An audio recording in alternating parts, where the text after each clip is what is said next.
నమస్తే అండి రామారావు గారు. నమస్తే అమ్మా. రామారావు గారు, నేను పేపర్ లీక్ చేశాను కాబట్టి మీలో ఉత్సాహం వచ్చింది, నాకు అర్థమైంది. అవునవును.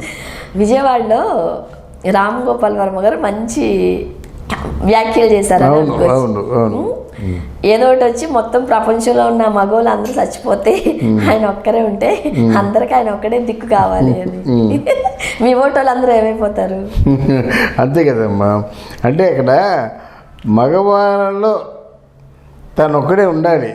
ఆయన ఉద్దేశం ఏంటంటే చనిపోయిన తర్వాత ఆ రంభ, మేనక, తిలోత్తమ వీళ్ళందరూ వస్తారని లేదు.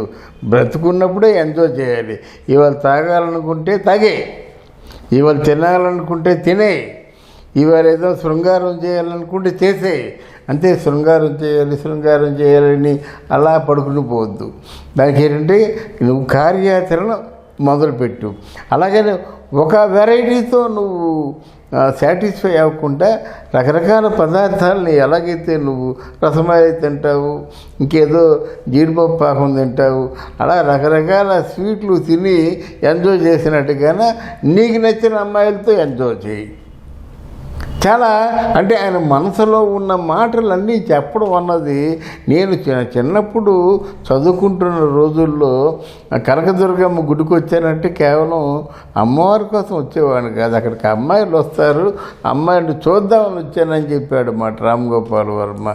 అది అంటే ఒక చతురత, ఆ మాటల్లో చమక్కు నాకు బాగా నచ్చింది. అది అంటే మనసులో మాటలు అన్నీ చెప్పేయడం మంచిదే, బట్ మరి ఇలా ఎందుకు ఆలోచిస్తూ ఉంటారు ఆయన? అంటే మనసులో మాట అంటే మానసికంగా వ్యభిచారం చేయకూడదు. మనసులో నువ్వేమనుకుంటావో అది చేయు.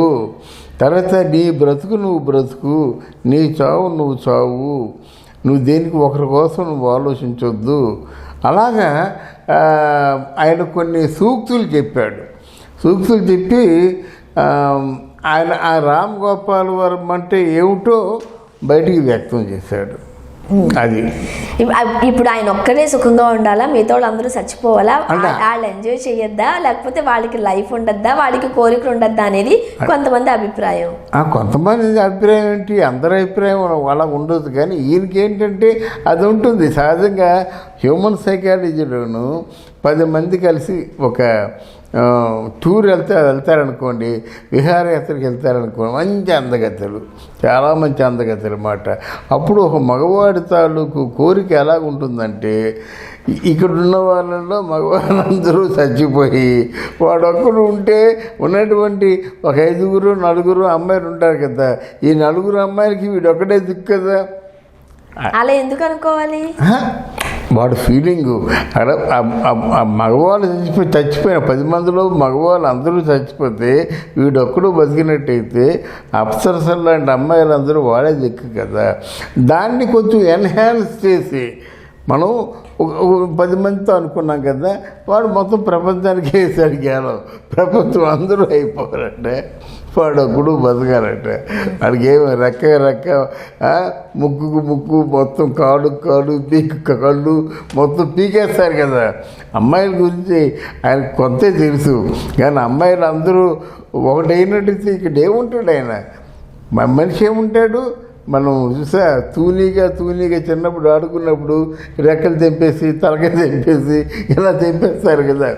అలాగే మనిషిని పూర్తిగా హోనం చేస్తే, ఇదంతా సరదా చెప్తున్నాను. కానీ రామ్ గోపాల్ వర్మ తాలూకు పెర్వర్టెడ్ చపలత్వంతో కూడుకున్న బ్రెయిన్ ఏంటంటే ఇలా ఉంటుందని చెప్పడం కోసం. ఇకపోయినట్టయితే ఒక విషయం రామ్ గోపాల్ వర్మ చెప్పాలి. ఎందుకంటే ఇదంతా కేవలం నువ్వు వయసులో ఉన్నంతకాలమే నువ్వు ఇలా ఏదో ఊహాగానాల్లో ఉంటావు. కానీ వయసు అయిపోయిన తర్వాత నిజంగా ప్రపంచంలో అందరూ కాదు, ఒక్క అమ్మాయి నీ దగ్గరికి వచ్చినట్టయితే దండం పెట్టి పంపించేస్తావు. ఇది సత్యం. ప్రపంచ చరిత్రలో ఎంతోమంది మాట వాళ్ళు వయసు ఉన్నంత వరకే వాళ్ళు మీలాంటి కోరికలతో ఆ కోరికలు తీర్చుకున్నారు ఏమో. కానీ వయసు అయిపోయిన తర్వాత అయ్యప్పనురా రామకృష్ణ కూడా మానేసి ఆ దేవుడి దగ్గరికి వెళ్ళు అని చెప్పేసి అంటారు కదమ్మా. జనరల్గా స్త్రీలతో ఉన్న వాళ్ళు అంతగా బాగుపడినట్లు చరిత్ర లేదు, చరిత్రలో కనిపించరు అనే వాదన కూడా ఉంది. ఆడపిల్లల్ని అంత తక్కువగా మాట్లాడడం అంటే స్త్రీలోలత్వం అనేది ఎంతవరకు కొంతవరకే అంటున్నాను నేను. ఇప్పుడు నీకు ఎలాగ ఉంటుందంటే, ఇప్పుడు బాగా విపరీతంగా మా ఊర్లో ఒక ఫకీర్ రాజు ఉండేవాడు. ఒక రాజుగారు మొత్తం ఒక 300 ఎకరాలు ఉంటుందన్నమాట. ఆయన ఏం చేసేవాడు, పకోడీ తినాలంటే మాది తగరపోవాలి సార్. ఆయన పకోడీ తినాలంటే కాకినాడ వెళ్ళి పకోడీ తినేవాడు. ఆయన కిల్లి వెయ్యాలంటే అక్కడ రాజమండ్రి కోటగుమ్మం దగ్గర కిల్లి ఎంత 250 రూపాయలు ఆ రోజుల్లో. కిల్లి 250 రూపాయల 250 పోటీ కిల్లి అంటారు దాన్ని, వేసేవాడు. అలా చేసిన తర్వాత ఏమైపోయినానికి సరిగ్గా 35-40 సంవత్సరాలు అయ్యేసరికి ఈ 300 ఎకరాలు ఒక డబ్బులు ఆస్తిపాస్తులు అన్నీ అయిపోయి ఒక మామూలు ఇల్లంతా ఖాళీ అయిపోయింది. అప్పుడు ఏం చేశాడంటే, ఆయన పేరు ఫకీర్ రాజు, ఆ ప్రాంతం అందరికీ తెలుసు. అప్పుడు ఏం చేశాడంటే లారీ తోలేవాడు. అర్థమైందా? ఇక్కడ మీ చెప్పేటువంటి సూత్రం ఏంటంటే, మీ దగ్గర ఉన్నటువంటి నిధిని జాగ్రత్తగా దాచుకుంటే జీవితాంతం మీ పిల్లలకు కూడా పనికొస్తుంది. అది లేకపోయినట్టయితే మీకు నడి వయసు వచ్చేసరికి నువ్వేమైపోయావు, ఎక్కడో డ్రైవర్గా పనిచేస్తే కానీ నువ్వు మెయింటైన్ అవ్వలేని పరిస్థితి, నీ పిల్లలకి తిండి పెట్టలేని పరిస్థితి. అలాగే ఈ రామ్ గోపాల్ వర్మ అనే వ్యక్తి యవ్వనాన్ని భద్రంగా దాచుకుంటే 60 ఏళ్ళు 70 ఏళ్ళు 75 అలాగే ఉంటుంది. లేకుండా ఇప్పుడు ఏదో పిచ్చి పిచ్చి మాటలు వాడి పిచ్చి బాగులు వాగి ఎన్ని చేస్తే ఒక 50 ఏళ్ళ తర్వాత ఆయన పూర్తిగా ఆయన ఆ సామర్థ్యానికి దూరం అయిపోతాడు. దూరమైపోయి ఏ మందులు వాడినా ఏం వాడినప్పుడు కూడా అప్పుడు ఏంటంటే ఉన్న డబ్బంతా ఖర్చు పెట్టేస్తే ఎలాగైతే నిరుపేద అయిపోతాడో తన శక్తి సంపదను అంతటినీ కూడా దుర్వినియోగం చేస్తే అలాగే శక్తిహీనుడైపోతాడు. అప్పుడు రామ కృష్ణ భగవంతుడా నన్ను తీసుకుపోరా అనే మాటలు వస్తాయి కనుక అలా కాకుండా జాగ్రత్తగా తల్లి తండ్రి మంచి జన్మ మానవ జన్మ ఇచ్చినందుకు ఆ జన్మకి సార్థకం చేసుకోవాలి. అంతేగాని ఇలాగా ఊరందరూ చచ్చిపోవాలి, ప్రపంచం అందరూ చచ్చిపోవాలి, నేనొక్కడనే మెలకుగా ఉండాలి, ఇవన్నీ చాలా పొరపాటు. నిజంగానే ఆయన ఒక్కరే ఉన్నా ప్రతి ఆడపిల్ల ఆయన్ని మాత్రం ఎందుకు కోరుకోవాలి? ఎవరు లేకపోతే సైలెంట్ అన్నా ఉంటారేమో తప్ప, ఉన్నావు నువ్వు ఒక్కరే ఉన్నావు అని చెప్పి నీతో ఉండడానికి ఆడపిల్లలు ఇష్టపడరు. అంటే వాళ్ళకి కూడా, ఆడపిల్లలకు కూడా స్వయం ఇష్టాలు ఉంటాయి, అభిప్రాయాలు ఉంటాయి, సెల్ఫ్ రెస్పెక్ట్ ఉంటుంది. అదంతా మానేసి వాటన్నిటిని కించపరుస్తున్నట్లే కదా. అంటే అది కాదమ్మా నువ్వు చెప్పింది కరెక్టే. కానీ ఇక్కడ ఏమైపోయిందంటే రామ్ గోపాల్ వర్మ దగ్గరికి వెళ్ళాలంటే మందు తాగాలని తెలుసు, వాడ్కా తాగాలని తెలుసు, రామ్ గోపాల్ వర్మతో సరదాగా కాలక్షేపం చేయాలని తెలుసు.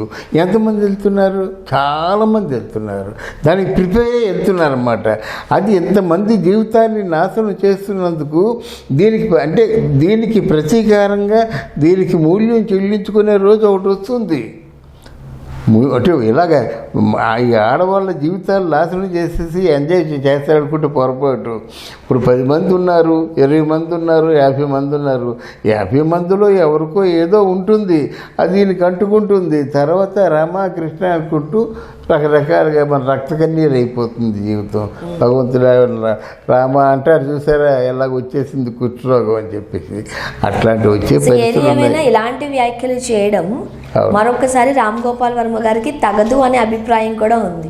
అవునమ్మా, తప్పు. ఎందుకంటే ఆ వ్యాఖ్యల్ని వాళ్ళు ఎంకరేజ్ చేయకూడదు. అది ఎంకరేజ్ చేయకూడదు. ఎంకరేజ్ చేసినా సరే ఎక్కడొక్కడ చాచి చెంపదెబ్బ కొట్టినట్టుగా సమాధానం చెప్పాలి.